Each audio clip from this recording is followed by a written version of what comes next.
மாண்புமிகு பேரவைத் தலைவர் அவர்களே, கர்நாடக மாநிலத்தில் ஹானூர் அருகே Anthonysamy, John rose Peter, Kumar ஆகிய 3 தமிழர்கள் அந்த மாநில வனத்துறையால் கடந்த 15ஆம் தேதி அதிகாலையில் படுகொலை செய்யப்பட்டிருக்காங்க, சுட்டு கொல்லப்பட்டிருக்காங்க.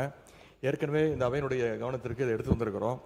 இன்றைக்கு சுட்டு கொல்லப்பட்ட அந்த 3 தமிழர்களுடைய போஸ்ட்மார்ட்டம் ரிப்போர்ட் இன்னைக்கு வெளிவந்திருக்கு. அதில் 3 பேருமே சித்திரவதை செய்யப்பட்டு மிக அருகில் நிற்க வைக்கப்பட்டு சுட்டு கொல்லப்பட்டிருக்காங்கன்னு இந்த செய்திகள் போஸ்ட்மார்ட்டம் ரிப்போர்ட் மூலமாக தெரிய வந்திருக்கு. 3 பேருக்குமே உடல் முழுக்க படுகாயங்கள் இருந்திருக்கு, விலா எறும்பு முறிக்கப்பட்டு இருக்கு அப்படின்னு போஸ்ட்மார்ட்டம் ரிப்போர்ட் தெளிவாக சொல்லுது. எனவே இது முழுக்க முழுக்க ஒரு படுகொலை. இந்த படுகொலைக்கு எதிராக இந்த ஆட்சியை என்ன நடவடிக்கை எடுத்திருக்கு என்பதை தெரிய விரும்புகின்றேன். குறைந்தபட்சம் அந்த மாநில அரசுகிட்ட விளக்கம் கேட்டு கடிதம் எழுதியிருக்கிறதா? கடந்த வாரம் கர்நாடக முதலமைச்சர் அந்த தென்மண்டல மாநாட்டிற்காக இங்கே வந்தார். அப்போ நேரிலையாவது தமிழ்நாடு அரசு தன்னுடைய கண்டனத்தை தெரிவிச்சிருக்கிறதா? கர்நாடகா மாநில காவல்துறைக்கு பதிலாக ஒரு மேல்மட்ட நீதி விசாரணை செய்ய தமிழ்நாடு வலியுறுத்தணும்னு நான் ஏற்கனவே இந்த அவையில் குறிப்பிட்டிருக்கிறேன்.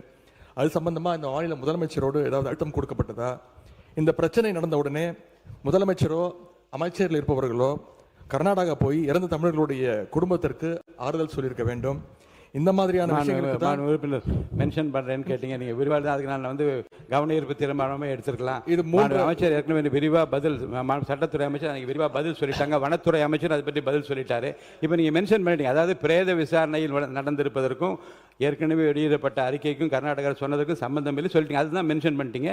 அது குறித்து அமைச்சர்கள் பதில் உரையை தயார் செய்த பிறகு விரிவாக எடுத்து பேசலாம். அது வாய்ப்பு தரேன், விரிவாக அதை பற்றி பேசலாம்.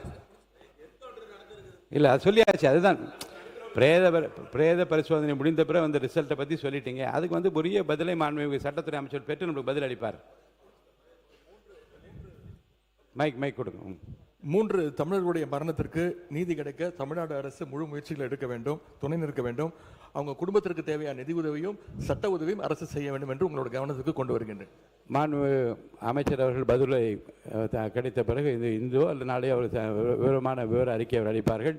மாண்புமிகு உறுப்பினர் டாக்டர் MS ரவி அவர்கள். மாண்புமிகு பேரவைத் தலைவர் அவர்களே,